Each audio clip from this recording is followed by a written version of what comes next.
ஆண்டவராகிய இயேசு கிறிஸ்துவின் நாமத்தினாலே உங்கள் யாவருக்கும் சிமிர்னா ஜெபக்குழு ஊழியத்தின் சார்பிலே அன்பின் நல்வாழ்த்துதல்களை தெரிவிக்கிறேன். கர்த்தரின் சத்தம் என்ற இந்த நிகழ்ச்சிக்கு உங்களை அன்போடு வரவேற்கிறேன்.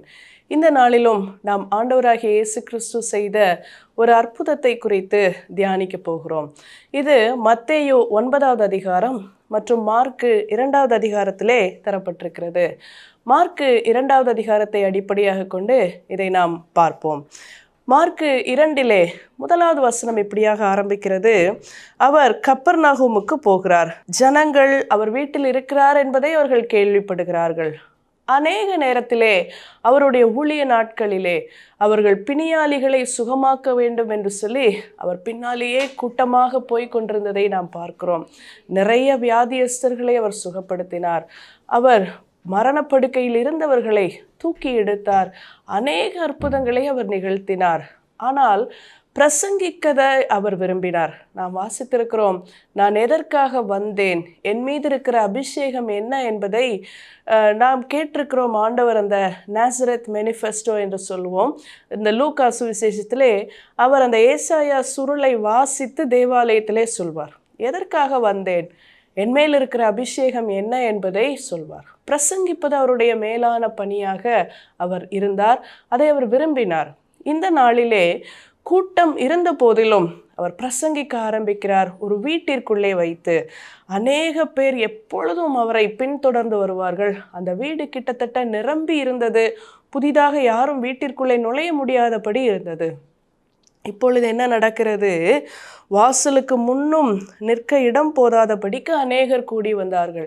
இவர் பேசுவதை கேட்க, அந்த வார்த்தைகளை கவனிக்கும்படி சுற்றிலும் மக்கள் இருந்து வந்திருக்கிறார்கள். வாசல் வரைக்கும், வாசலுக்கு வெளியே வரைக்கும் நிற்கக்கூடாதபடியான ஒரு கூட்டம்.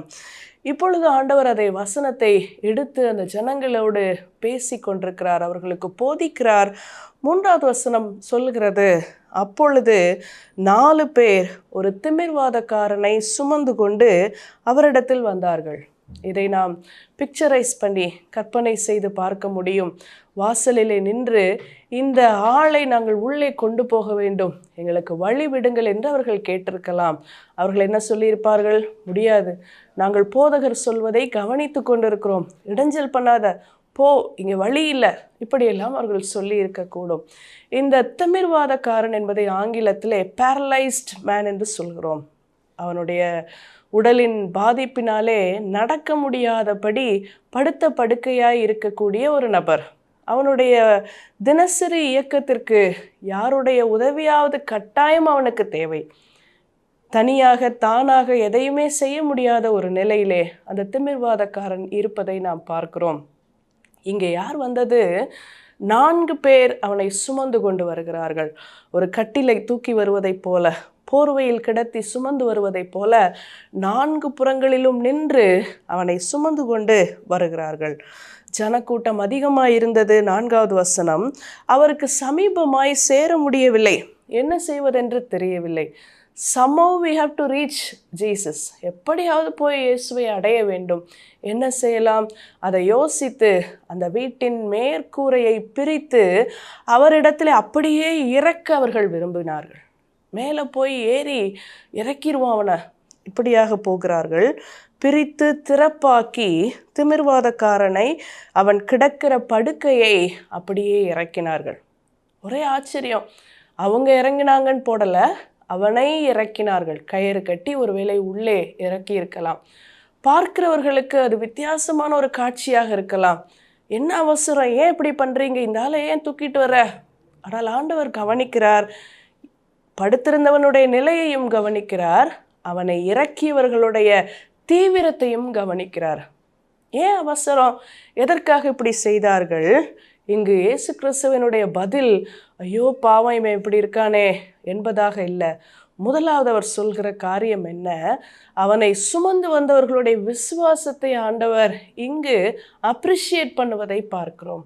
5வது வசனம் சொல்கிறது, இயேசு அவர்கள் விசுவாசத்தை கண்டு. விசுவாசம் எப்படி வெளியே தெரியும்?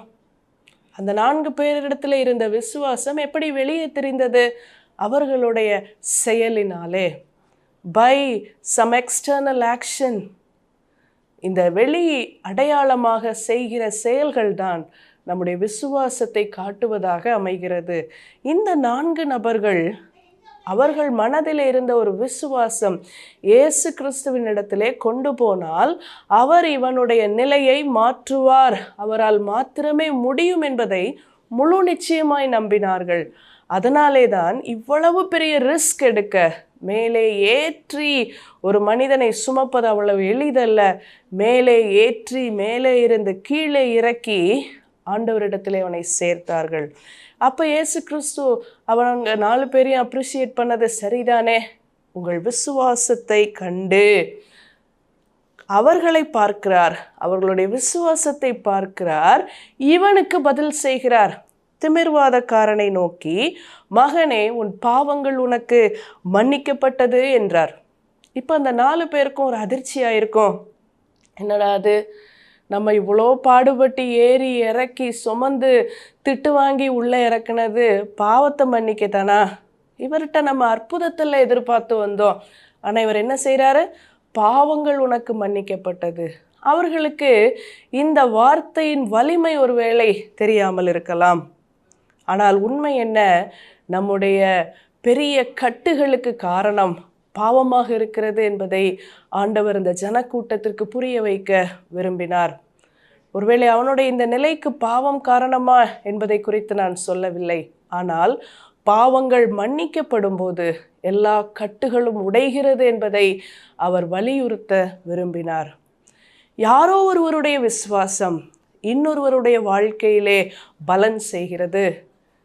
உங்களுடைய என்னுடைய விசுவாசத்தினாலே நாம் எடுத்து வைக்கிற ஒரு அடி, ஒரு சிறிய செயல், நாம் ஏறெடுக்கிற ஜெபம், நாம் ஏறெடுக்கிற சில முயற்சிகள் நம்மை சார்ந்தவர்களுக்கு அவர்கள் வாழ்க்கையிலே பெரிய திருப்புதலை, மாற்றத்தை கொண்டு வர முடியும். நம்முடைய பிள்ளைகளோ, நம்முடைய குடும்பத்தாரில் யாரோ ஒருவரோ, நம்முடைய உறவினர்களோ போராட்டத்தில் இருப்பவர்கள், பலவீனத்தில் இருப்பவர்கள், அவர்கள் உடைந்து போயிருப்பவர்களுக்கு உங்களுடைய என்னுடைய விசுவாசம் அவர்கள் வாழ்க்கையிலே மாற்றத்தை கொண்டு வர முடியும்.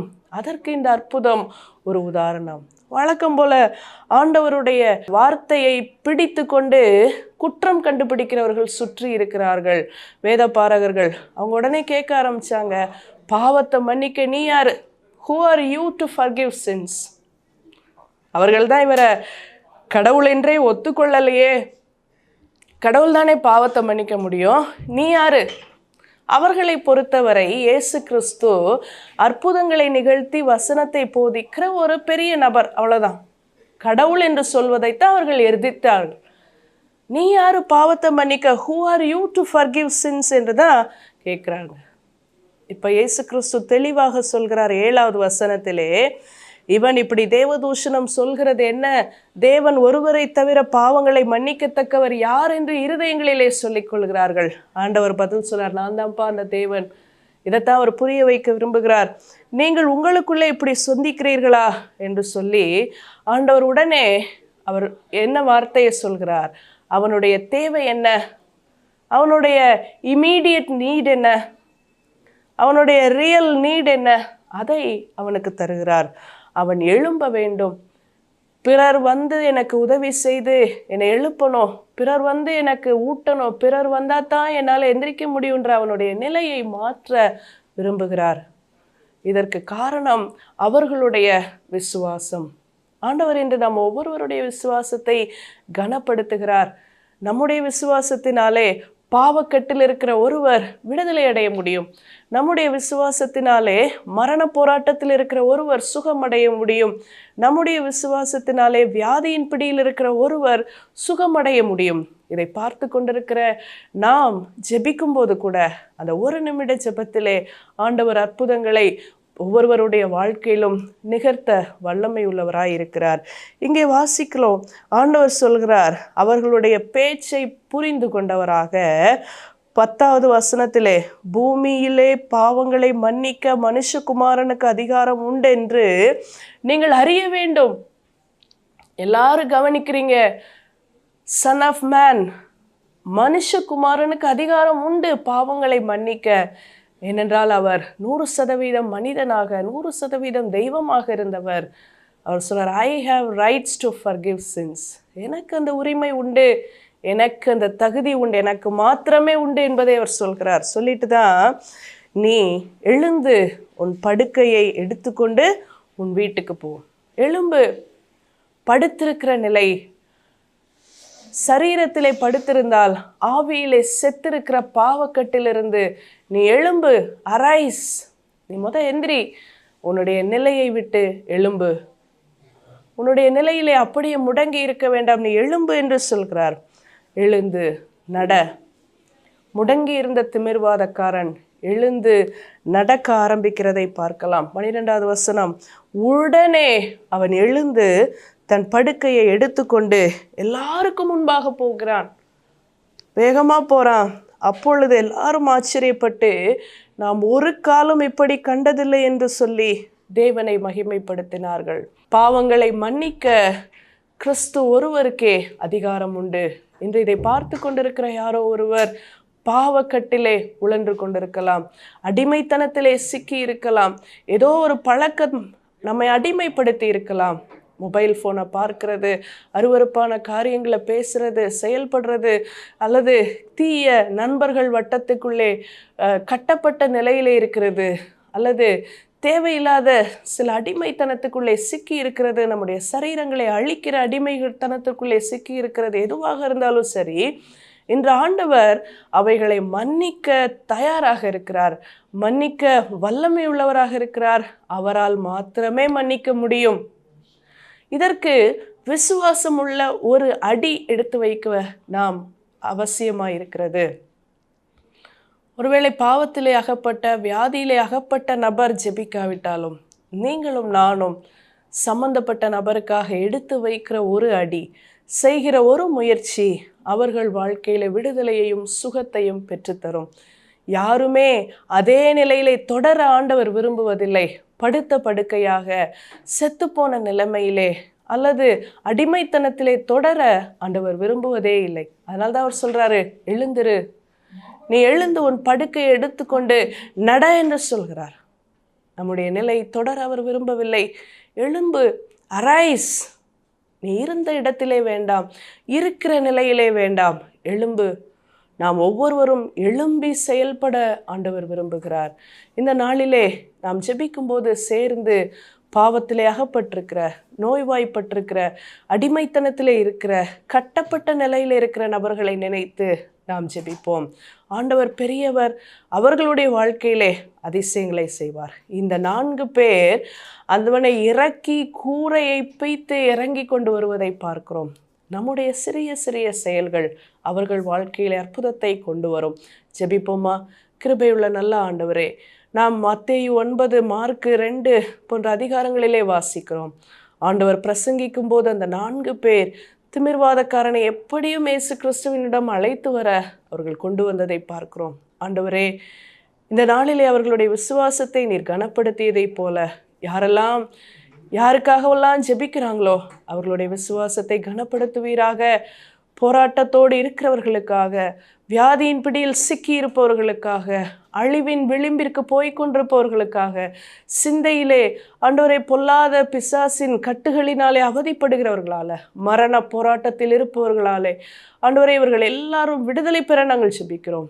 எந்தெந்த அடிமைத்தனத்திலே மூழ்கி இருக்கிறார்களோ, எந்தெந்த பிசாசின் கட்டுகளிலே கட்டப்பட்டிருக்கிறார்களோ அவர்கள் எல்லாரும் இந்த நேரத்தில் விடுதலை அடையட்டும். பாவங்களை மன்னிக்க கிறிஸ்துவை தவிர ஒரு வழி இல்லை என்பதை இந்த உலகம் கண்டுகொள்ளட்டும் சாமி.